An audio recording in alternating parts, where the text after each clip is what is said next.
Thanks for coming out tonight on this double religious holiday.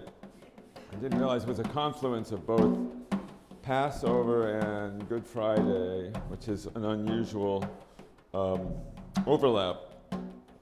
I wasn't sure if, at first, anybody would come up, but then I realized that if you create a Venn diagram of people who go to art shows and say people who attend Seders on Friday night, there's a very limited, at this point, it's only my friend Stuart,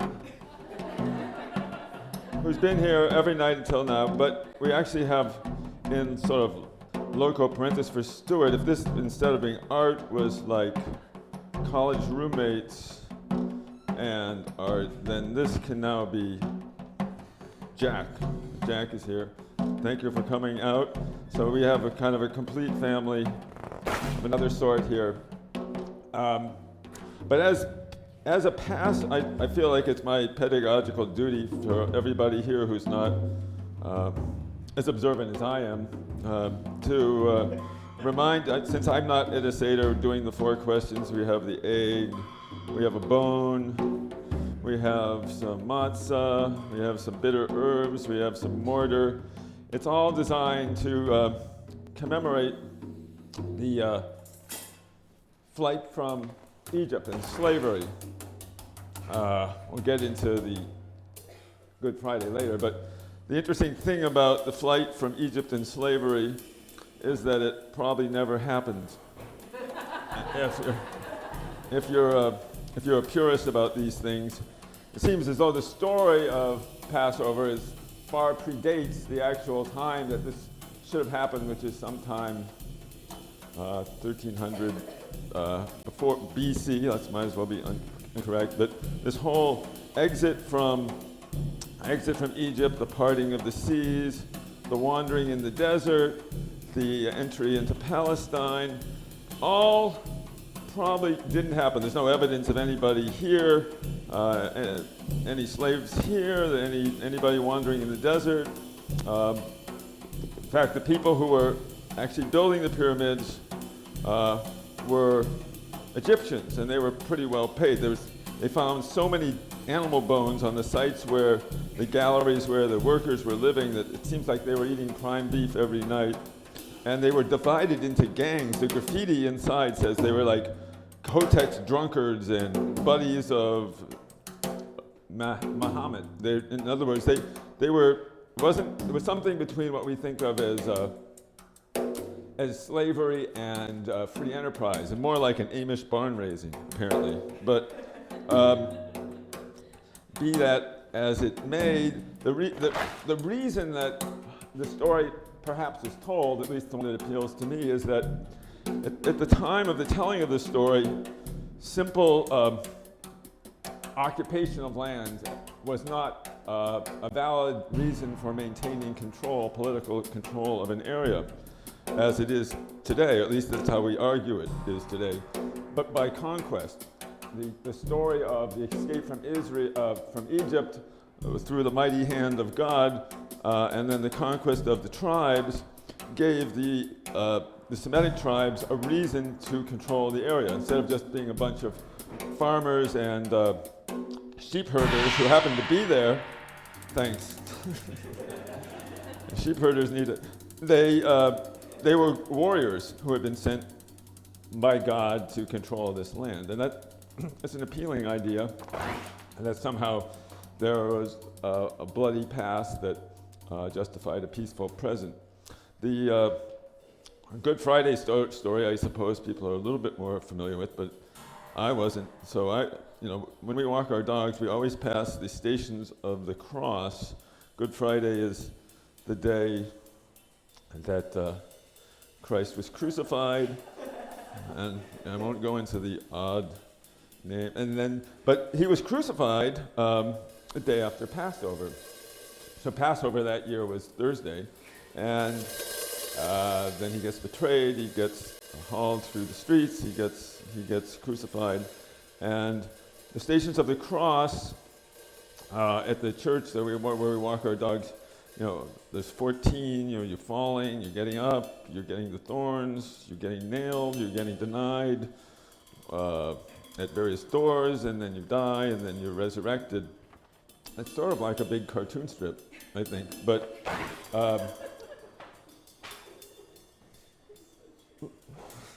it is true. The odd confluence of Passover and the crucifixion, of course, is in the blood libel, which is the story that was told. Let's see if I can get that. That in order to make the matzah for Passover, Jews had to use the blood of an innocent child for some reason. And this created a lot of problems in the middle. Well, this began somewhere around 1000 AD. I think in 1140, an entire French village of Jews were burned down because a young boy was found dead, and the villagers decided it was all the Jews, and so they killed him. And this went on and on into the 20th century. I think in 1903 there was the last pogrom over Passover, where 49 villagers were murdered. A different village, I assume. But the connection between these various bloody stories, which may or may not have been true, beginning with the plagues in Israel, where the firstborn children of the Jews, let me see if this is a hard drawing to get, were killed. So is it a little baby on a... And then the scourging of Christ on the cross, or I guess as he's carrying the cross. I'm partial to the Mel Gibson interpretation, which is like, so here's a scourging. And then the children being threatened by the evil Jewish villagers. All to me was eerily familiar in some sense. It reminded me, in terms of the sort of sheer bloodlust of the end scenes in most of the Roadrunner cartoons, when Wile E. Coyote, after yet another misguided attempt to get the bird, is like a rock is smashed on his head, and he walks wheezing down away with the rock still on his head. In a sense, those cartoons, those strips were sort of a form of a kind of ideal apotheosis of violence simply for the sake of violence. And a sort of counterpoint to these, our Judeo-Christian tradition of violence for another purpose. But as it turns out, dubious as those other histories are, there's another dubious history of the Roadrunner cartoons, which came to light about 15 years ago when an interesting artist who is an ex-Olympic diver named Chris Lee found in their grandparents' barn somewhere in Colombia, the artifacts, the relics of this traveling performance group. There was a man, the great-great-grandfather was named Ignacio Torres, and he was a dancer and a sculptor and a kind of impresario. And for about 20 years, or 30 years, between 1890 and 1920, he had a troupe of performers that moved from Mexico down into northern South America, performing for villagers a highly entertaining animal act with a powerful political message. He had a trained chihuahua that was able to perform elaborate stunts. It, for example, could be suspended from helium balloons and float across the stage, and a small canary wearing a sombrero and a paper poncho would fly around on a string, and he would sort of direct the chihuahua in pursuit of the bird. Sometimes the chihuahua, it could also put, I'm working fast here, but he had a little sort of like a push cart he could maneuver. He even had spring-loaded shoes that he could put on and bounce around the room. And he was supposed to chase the canary while Ignacio Torres lectured this sort of often illiterate, apolitical audience on the dangers of American imperialism. And at the end of the performance, often the Chihuahua would be allowed to catch and eat the canary if they had enough trained canarios in reserve. And Torres would come out and he'd say, we are all birds of the South. We must be wary of the dogs of the North. Unite for world revolution. And believe it or not, this was a very popular entertainment for several decades around Central and South America. Before he was finally caught and executed in Bolivia in about 1920. But you can find evidence of his popularity in some of the log books. There were, Charlie Chaplin went to the shows. Even Teddy Roosevelt, during one of his trips to Central America, wrote "Bully for the Plucky Chicken" in the book. The reason this has any consequence at all is there was a time in about 1915 when they actually made a film of one of these performances. And a young boy was a young child actor from the area was actually holding the string that had the bird on the wing while the Chihuahua, in this case I think the Chihuahua was wearing the spring-loaded shoes, jumped up and down trying to catch it. And this boy was Charles Jones, who went on to become the cartoonist who created the Roadrunner cartoons. And I made a show about this about a decade ago. And I thought it was a funny minor incident in the history of art. And I was teaching at Iowa at the time, and one of the students was an ex-soldier who passed on information about the show to his uncle, who ran a right-wing blog, political blog, and he, of course, was interested in this story, and he published information about the sort of true communist underpinnings of the Roadrunner cartoon. And I got a call from a reporter from Associated Press and asked me, he said, done some research on this, and he couldn't find any information on Ignacio Torres and the trained Chihuahua act.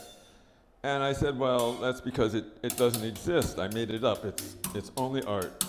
And he said, oh, and he hung up. And that was essentially the end of it. And I, of course, had a kind of severe case of self-doubt, as I do after any kind of decision I make. Whether or not it was the proper thing to have done would have been carry through on this hoax for some larger reason, either personal or political, or to have just confessed everything and had it go away and turn into nothing. All it seemed to do was ruin my relationship with some of my friends who felt that they could never trust me again. I thought it was a work of fiction and would be understood as such, but it turns out when you tell somebody something, they believe you. And when you tell them what you just told them is not true, they don't like that. It's not the first time that this cartoon's got me in trouble. A few years before, when I was drawing a cartoon strip that was essentially a sort of cut-out, do-it-yourself paper sculpture. This is during the first Bush administration, when George Bush and Dan Quayle and Gorbachev and Margaret Thatcher were sort of the major political players. I was thinking about the relationship between the power exercised by these world leaders and their actual human resources as they would be sort of comparable to ours. So what would happen if each of these world leaders was abandoned naked on a small desert island? How would they fare? And then you sort of had to figure out what would happen. So there's the figure was here, you could cut it out, fold it up, and stand it up here, and then of course what happened to each of them was sort of a caricature of how I felt about them. This is true. It's important. They know that. It's very true. So, for example, Bush sort of dithered, Dan Quayle curled up in a ball, Gorbachev built a radio transmitter out of a turtle shell, and Margaret Thatcher invaded the next island over. And I didn't really think too much about this. It was just, when you draw a weekly cartoon strip, you do one gag, then you do another, then you do another. One of the outlets for the strip at the time was a little-known college. It wasn't even a newspaper. It was sort of what you call a sort of pizza clipping handle. It was like you would get it was a humor journal for the University of Wisconsin, and there were coupons in that. You'd read cartoons or whatever, and then you would take the coupons to a local pizzeria. As a matter of historical oddity, that was the beginning. That was the Onion, which is now, but at the time it was just a kids. I didn't even know who they were. They called up and said, "We want to run your cartoons," and they did. And then I got a message to them that they had lost their publisher because the publisher in Madison was so offended at the image of these naked world leaders that he refused to publish the cartoon strips, and they were sort of in a bit of a quandary, which I see that they solved pretty well as time went on. But it doesn't seem to be an incident that's recorded in the Onion annals of history, but it is true, as Tim says, as far as I know. And I was wondering what actually made them most upset was the idea of genitals, the genitals of the world leaders being on display. I feel like I have to draw this simply because my greatest fear, as most of us, is standing naked in front of an audience, not knowing quite what to do. And I figured this is about as close as I'm going to get by drawing it on my belly. But when I was thinking about the sort of relationship between the genitals and the idea of shame and transgression, of course, in this last 3 months, we have to think about what happened with Charlie Hebdo and the cartoons that created this horrible massacre, and then the magazine that was published immediately after the massacre, where, as you recall, there was a picture of, they said it was Muhammad. I'm not saying it was Muhammad, I'm just making the drawing here, saying, all is forgiven. But any 14-year-old boy knows that they were making a double penis face out of Muhammad's face. And I'm not so much interested in the idea of the sort of freedom of the press or whether we're Charlie or not, but the sort of backstage story of the amazing level of misunderstanding that existed between these cultures, and even to the very definition of the relationship between what we're doing there and what the West is doing there and what the people there perceive as happening. You recall, after the Twin Towers were attacked, the next day, the next President Bush, the son of the naked world leader, went on the air and said that we were at the beginning of a great crusade of good against evil. And immediately all the world leaders in Europe became terrified because they knew that that word meant a lot more than George Bush apparently thought it did. He quickly sort of backpedaled, but that word sort of lingered over the definition of sort of the existential crisis of class of civilizations that he had sort of posed as the definition of what was going to happen. It's something I think in the United States that nobody really thought that much about it. I know I did as a child growing up. I built little model airplanes. The Crusader airplane was a fighter bomber that was active in the Vietnam War in the 50s and 60s, and I made my share of them. And I also was very fond of drawing Crusaders, which I had perfected to an almost uncanny art. A Crusader had a very satisfying outfit. It had that sort of square helmet, a line for the eye, a little neck piece, then this elegant sort of triangular sword, a shield, and then the cross, and then they had the cool mail with the sort of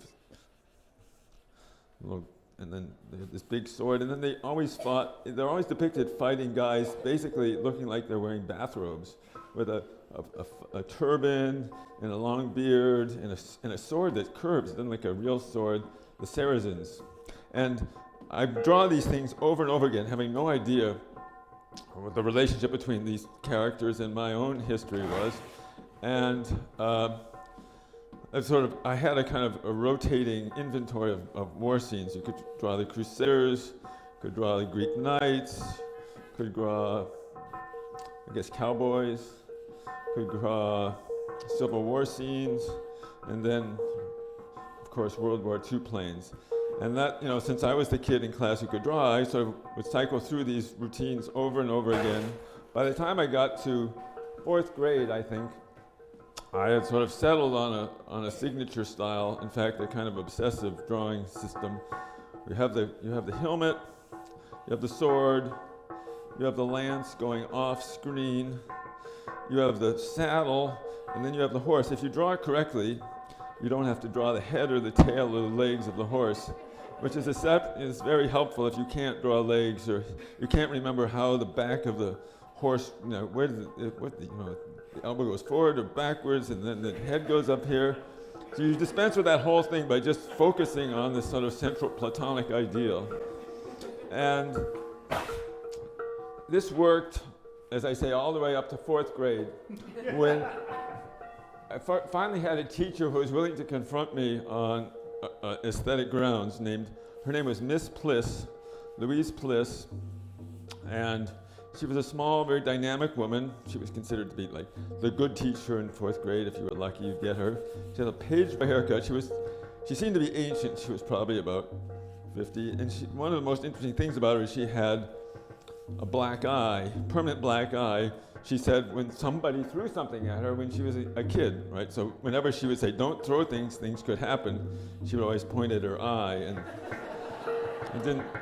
it wasn't that powerful a deterrent. But she was a very dynamic teacher, and she emphasized creativity in the arts. She herself was a writer. She had written she wrote a series of children's books based on her own childhood in Ossining, New York, I think. One of them was called That Summer on Catalpa Street. And when I was trying to think of my memories of Miss Pliss, I actually looked up that book because I had a very distinct memory of the cover, and sure enough, it was very similar to what I had recalled. It's like 4 children playing in a backyard, and they've got a little can, a line of cans. They made a little,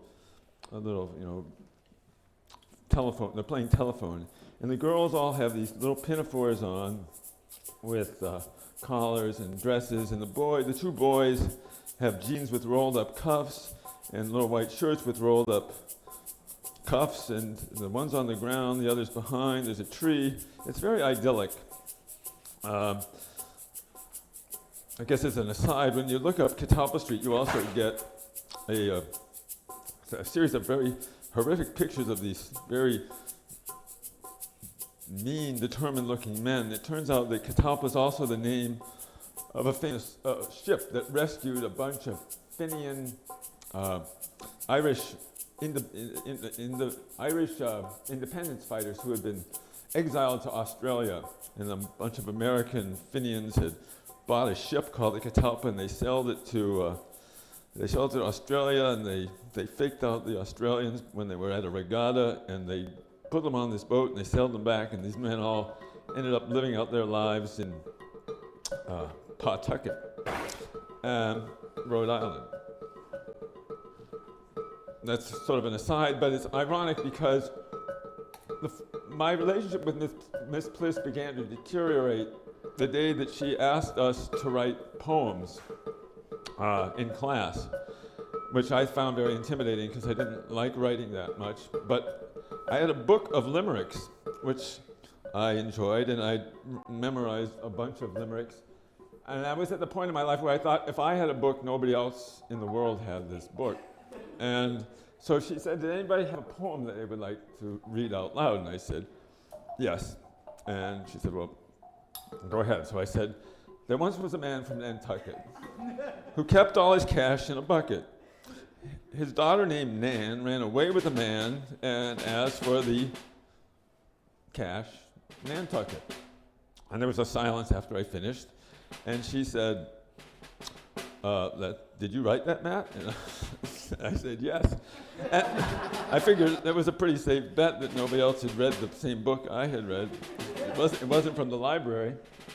And so I decided to double down and show her not only that I knew this poem, but I had actually thought about it. And I said, I've written another one. And she said, what's that? And I said, well, Pa followed the man to Pawtucket.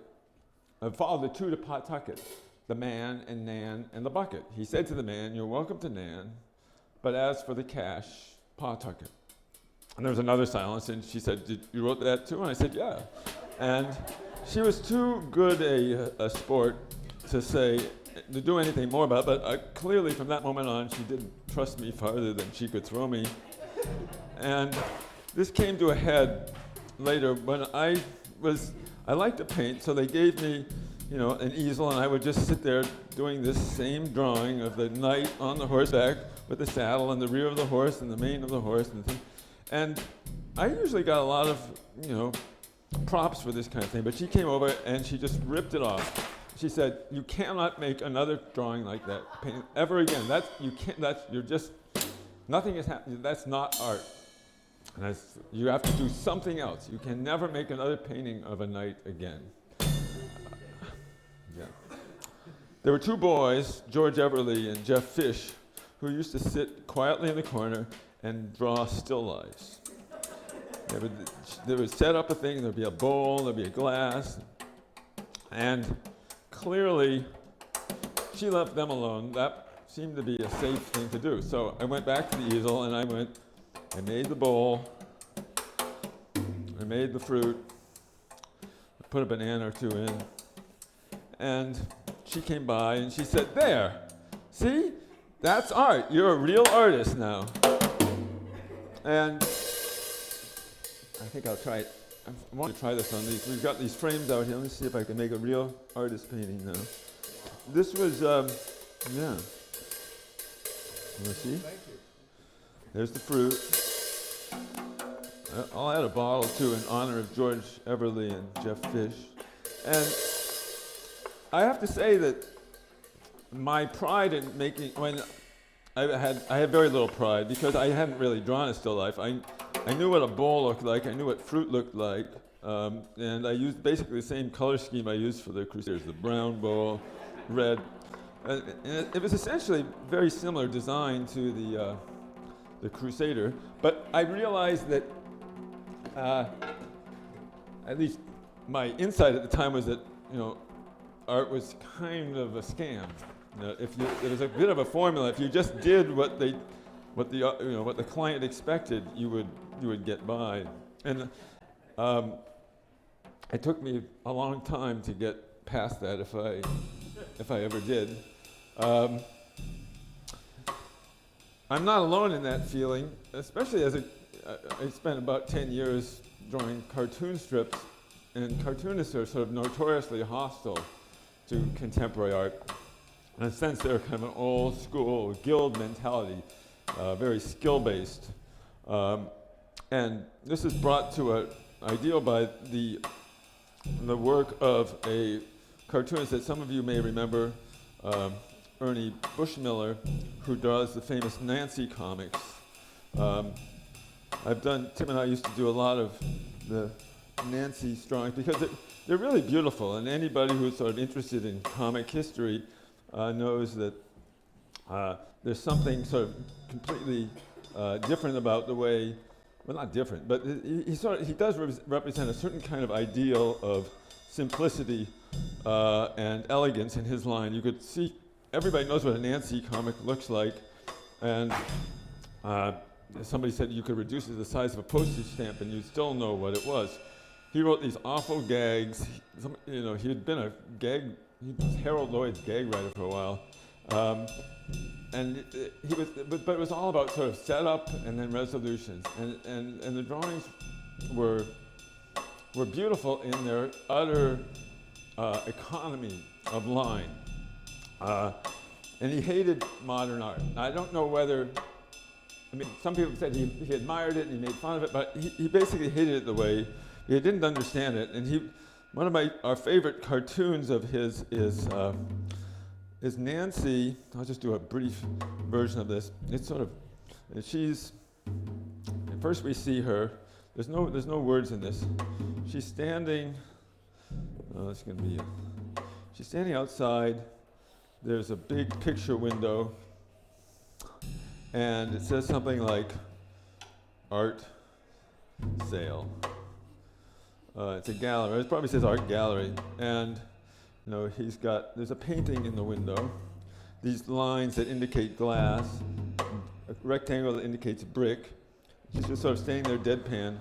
And there's a painting in the window, and it's squiggle, squiggle, squiggle, dot, dot, dot, square. And then there's a sign over here. It's $100. That's the image you see. On the next page, next panel, Nancy is at home apparently. There's a window behind her. There's a bit of a cityscape. You see a crescent moon indicating it's night. She's focused. She's got a brush in her hand. There's some cans of paint at her feet.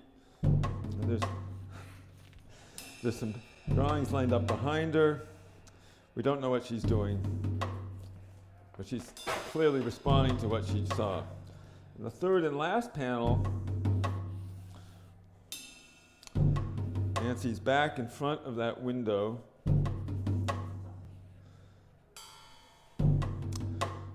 Same scene, we'll say.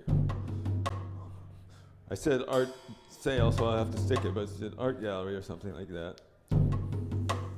There's that picture, squiggle, squiggle, squiggle, dot, dot, dot, rectangle, and then $100.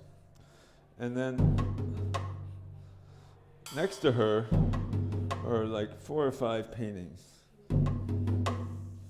And they squiggle, squiggle, squiggle, dot, dot, dot, square, squiggle, squiggle, squiggle, dot, dot, dot, square, squiggle, squiggle, squiggle, dot, dot, dot, square, squiggle, squiggle, squiggle, dot, dot, dot, square. And then here, it says 10 cents. So she's underselling the art. It's identical. The caustic comment is transparent. But I have a lot of sympathy for Bushmiller. His drawings are beautiful. Somebody once said, when he would draw, his nature scenes were always extraordinarily as simple as anything. So a tree would be like a vertical, a branch, then some lines to indicate grass, another line to indicate the horizon. There'd be like a lake, there'd be a mountain here. And then there would be the joke was there would always be 3 rocks. There'd be a little grass here with 3 rocks. Why? Because he wanted to indicate some rocks. If it was 2 rocks, that would be a couple of rocks. If it was 4 rocks, it would be some rocks, but it would be 1 more rock than you actually needed to show some rocks. So the 3 rocks became a kind of motif of Ernie Bushmiller. And that sort of idea of the Platonic ideal of what is necessary to communicate something. In that sense, he's not that similar to somebody we've talked about earlier, the sort of medieval philosopher, alchemist like St. Anselm, who had the ontological proof of God. If you can conceive of a power of which there's no greater thing then it must exist, otherwise you could not have conceived of the thought. Or his spiritual descendant, a man named Raymond Lull, who was from Majorca. He's still considered sort of the patron saint of Catalonian language. There's a Raymond Lull Institute, and he bought a Muslim slave to teach himself Arabic, and then he studied. He was very interested in language and logic, and he adopted from some Arabic scholars this volvo. It's a kind of a paper. It's considered the first computer, but to us it might look like a fourth grader's toy. It's a series of concentric rings, and on the outer ring would be a series of propositions, like goodness, power, benevolence. And then inside there would be angels and man and God. And you could rotate the inside of this system to line up with any of these concepts, which he and his debating partners all agreed were sort of synonymous with God. And he believed that using this system he could convince anyone who was not a Christian that Christianity was superior to Judaism or Islam, or anything else for that matter. He was determined to be a martyr for his faith. He'd been a sort of a wild man until he had a series of visions as a young man, and he kept going back to Tunisia, trying to convert people. They kept letting him go because he was so respected as a scientist, until finally at the age of 85 he succeeded in getting himself stoned to death on the beach, and achieved, if not a sainthood, I think he's beatified to this day.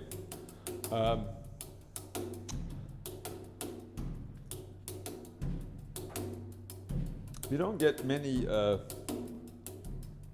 martyrs like that anymore, at least in the West. We have a problem trying to reconcile ourselves with the rules that we create to define our faith. And I'm most taken by how this plays out, say, in an Orthodox Jewish faith.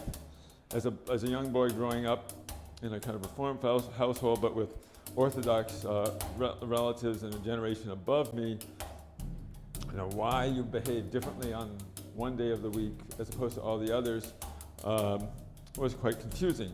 You get on an elevator and you couldn't push buttons to go to another floor.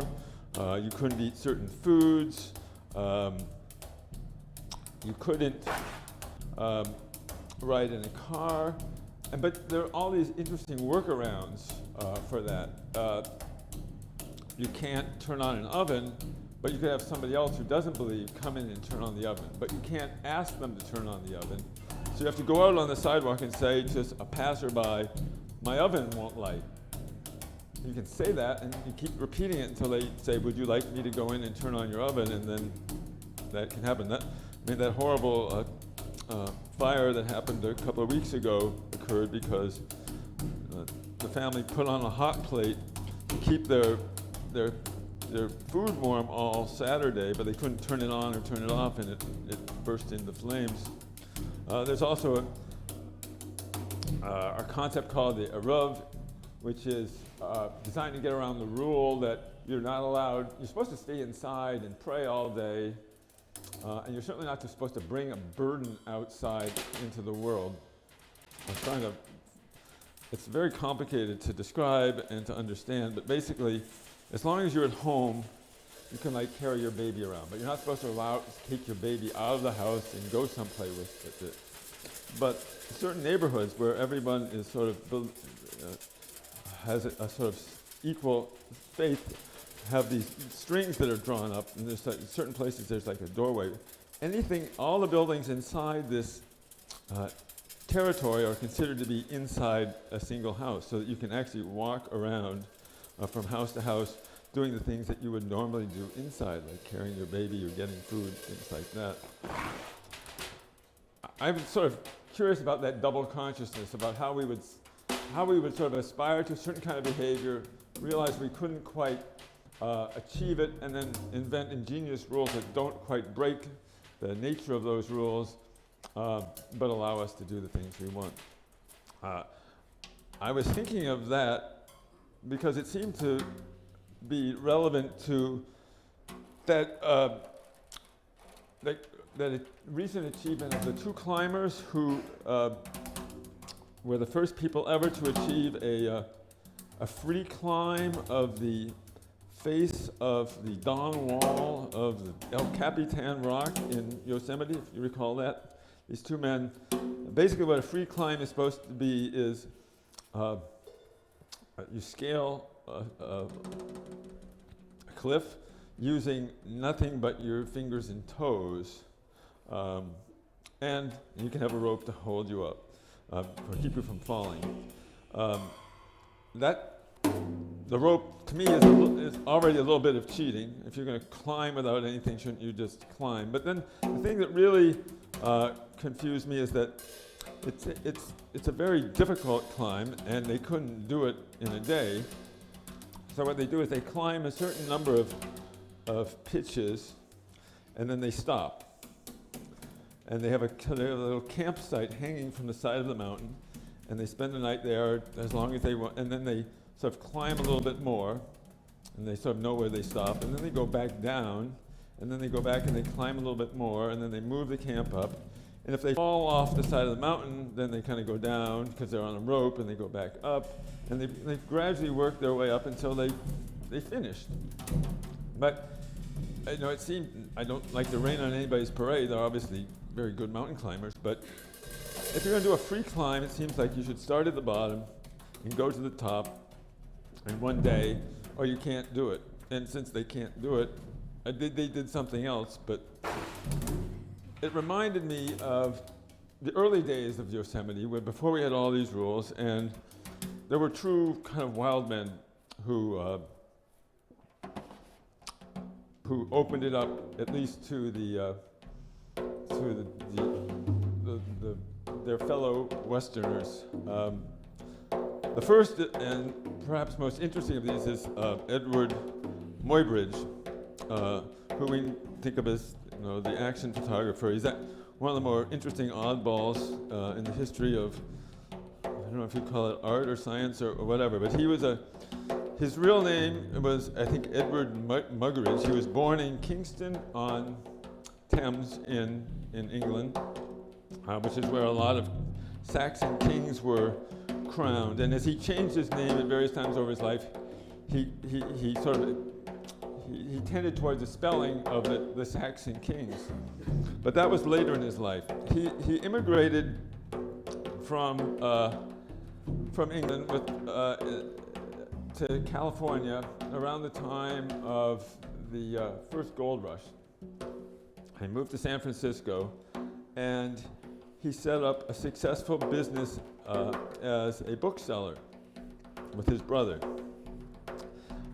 Sometime around 1860, after 5 years there, he went back to England to get more antiquarian books for his store. And his plan was to take a boat from San Francisco around Cape, around South, I guess the Cape Horn, and be home in a few months. But he missed the boat, so he had to take a stagecoach across the west to get to St. Louis, where the train stopped at the time, and then he could take a train to New York and then take a boat from there. But somewhere along the way, in Texas, I believe, there was a terrible accident in the stagecoach flipped over. Everybody was injured. Somebody was killed, and he wakes up 9 days later in Arkansas. He's been taken there. He has no memory of what happened. He can't think straight. He has double vision. He's in terrible shape. They eventually get him to New York. He spends months there rehabilitating. He goes almost a year actually, and then he takes a boat to England, and he stays there for 7 years. It sort of coincides with the American Civil War. He may not have wanted to come back for that. But while he's in England, I think his doctor, he says, sort of suggests he takes up the new hobby of photography, and he turns out to be a natural at this. But he's also deeply changed by the accident. He had what we now would recognize as prefrontal brain damage, which he never quite recovers from. He used to be a kind of a genial, pleasant person. Now he's short-tempered and erratic. But he also seems to have benefited in some ways from the accident because he's become uninhibited and creative in a way that he never had been before. In fact, he goes back 7 years later to San Francisco, no longer as a bookseller, but as a photographer with some of the most cutting-edge skills in the world. And a lot of the photographers in that, he's photographed, he makes a sort of 360-degree picture of San Francisco. He's hired by the wealthy. It's sort of, as it is now, there was lots of millionaires there who needed their mansions photographed. So he photographs the mansions. He does portraits of them. He gets to know Leland Stanford, the lawyer who became the head of railroads and then the governor of California. And he begins to take trips to Yosemite to take pictures of the scenery there, as many photographers are, but he, instead of taking these sort of soft focus, very sentimental pictures, is sort of focusing on the rock formations and the clouds. He's definitely a kind of a forerunner of Ansel Adams and the whole tradition of nature photography that we're familiar with. But he's also an incredible daredevil. I mean, there are pictures of him sitting on the edge of a 2,000-foot drop, just kicking his legs off into the... And he'd have his assistants lower him down into these cracks with these enormous, heavy pieces of machinery, and he would take exactly the picture that he wanted. And he published his first collection of these pictures, made him world famous. And I think it brought him to the attention of Leland Stanford, who wanted him to settle a bet.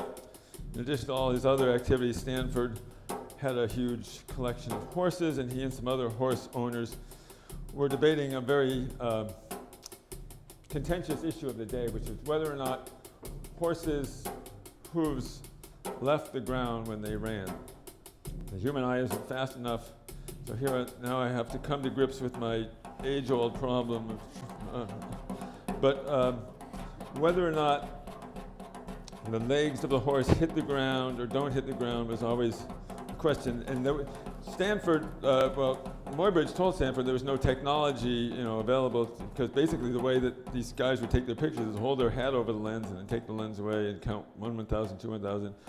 But Stanford had a lot of money. He gave him like $2,000, an unlimited budget, and he got some assistants, and they began stringing together ropes and cameras. And the first fuzzy picture, which may or may not have been real, showed, in fact, that the horses do leave the ground in a trot. They also leave the ground in a gallop, but unlike the way that the previous artist had thought it was, thought that the legs were out front when they ran, but in fact they gather together.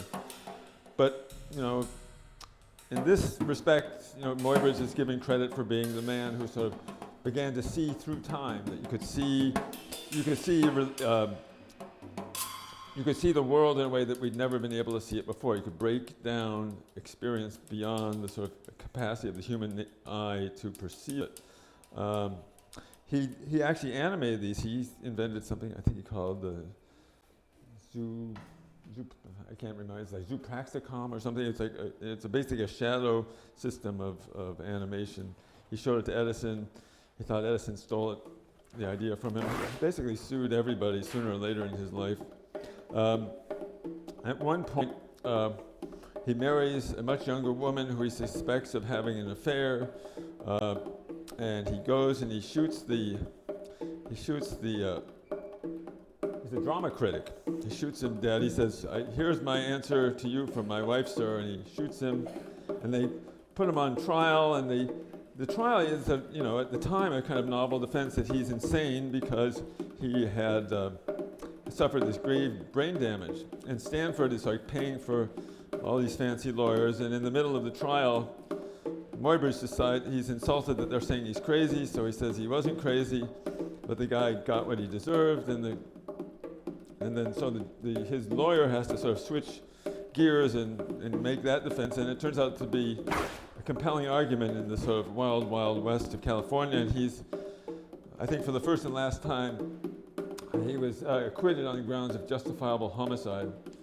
And soon after that, Stanford sends him off to Central America for a year to take pictures of towns that railroads, I think, are opening up. And he comes back, and he begins to apply this technology that he's developed. He suffers a setback when Stanford doesn't give him credit in his book. So he sues Stanford, it's like suing the richest man in the world. And his life goes on. He ends up at the University of Pennsylvania taking more pictures. And then he retires. He goes back to England, to Kingston on Thames.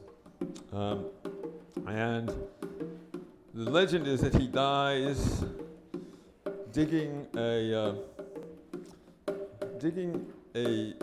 model of the Great Lakes in his backyard, naked at the age of 75, which may or may not be true, but let's assume for the sake of posterity that it is true. He has an exact contemporary, in many respects, in another man with a beautiful beard who was born in Great Britain and moved to the United States, even younger, John Muir, who we think of as the patron saint of sort of American conservation. He also moved, I think he moved to Wisconsin, then he ended up, in the same area as Muybridge in California, walking up and down the John Muir Trail, which is lucky that it was a truck, but up and down the Sierras.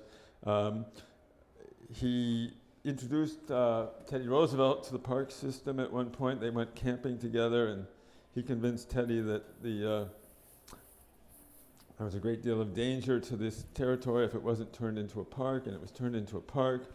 And he continued to write and advocate for preservation of the outdoors, and his views evolved on the actual people who were living there, the Native Americans in these territories. He went from thinking that they were a kind of infestation on the natural beauty to better stewards of the land than the Westerners who succeeded them there.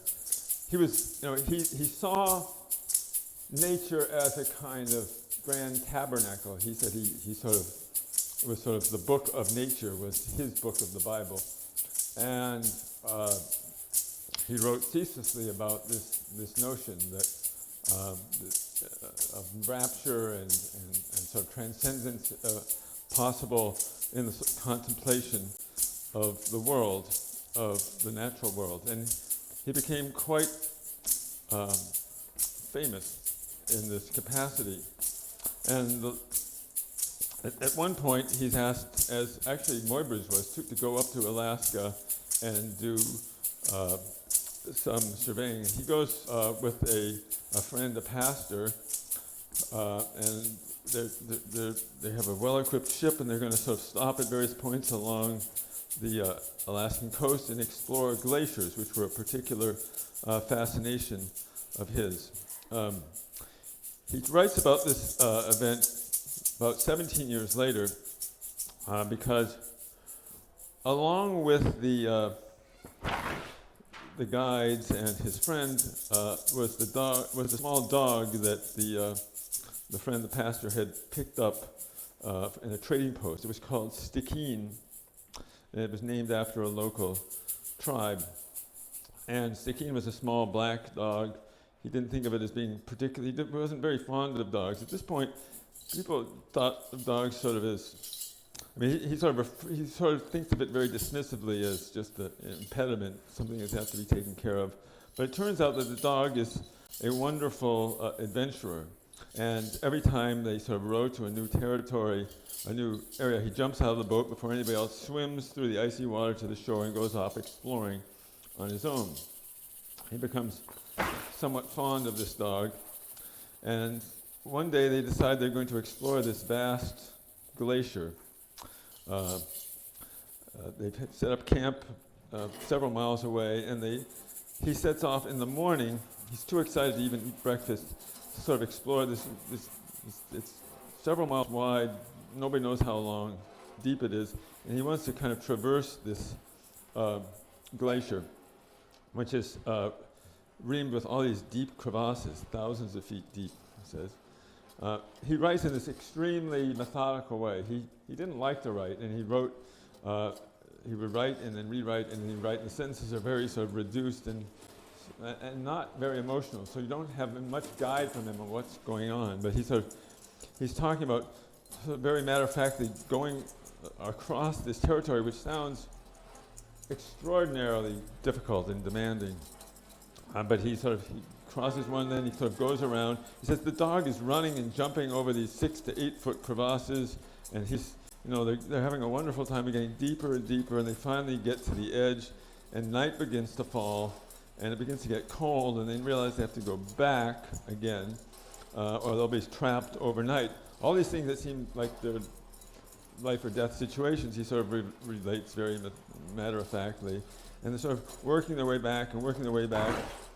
Finally, they get to a gap, a crevasse in the glacier, which is 50 feet wide, far too wide to jump across. And then about 10 feet down, there's a very narrow ice bridge to the other side. It's not ice, it's actually snow, packed snow. I have no idea whether it's strong enough to hold a dog's weight, let alone a man's weight, but he's either going to have to spend the night outdoors, and there's a wild storm coming in, which he enjoys, but he knows that's not a good place to be. They'll have to sort of dig their way in and then try to make it out in the morning, or they're going to have to go across this snow bridge and hope that they can, and that it'll hold up.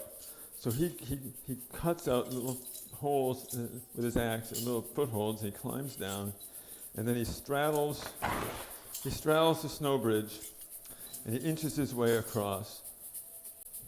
And he gets to the other side, and then he digs little holes, and he gets to the top, and then he looks back, and the dog is on the other side, and he calls for the dog to follow him, but the dog is scared. He starts to whimper, and he lies down. And this is the first time that he realizes the dog is actually aware of the danger around, the potential for danger and disaster that he seemed to have been so indifferent to.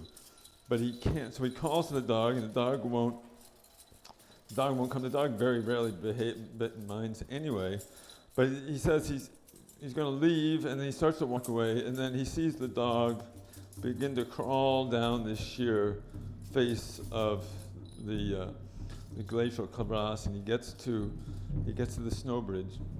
And Muir seems like he's completely capable of telling this story and having it end any possible way. You're reading this and you're sort of wincing because you know the poor dog's going to fall into the crevasse. It's whimpering and it's shaking and it's crawling and it's getting across, and he's just standing there looking at it and calling to it, and he finally gets to the end of the thing. Now it's got to go up 10 feet. And he's reaching down for the dog. The dog's down there, and suddenly the dog jumps, scrambles up, and runs past him. And he's across, and then the dog is running in circles. He says he'd never seen such a display of joy and pleasure. It's like jumping and running, and runs up, and when it runs away, it runs back and forth and up and down, and licks him and jumps and rolls around and jumps. He said he was aware suddenly that this dog was alive and aware of the gift of life, and that it understood the dangers of death. And he said it was the first time he realized that there was not only a kind of possibility of or commune with nature as a kind of a thing outside yourself, but that all these creatures were in some sense continuous with each other in their joy and their and their embrace of life. And he said, I never, and this was sort of a new concept, this idea of of an animal without a soul that had no particular religious relationship to God could possibly have a consciousness in which we could recognize something of ourselves. And so he said, I've never had a more definite or important message to bring back in any of my travels. Thank you.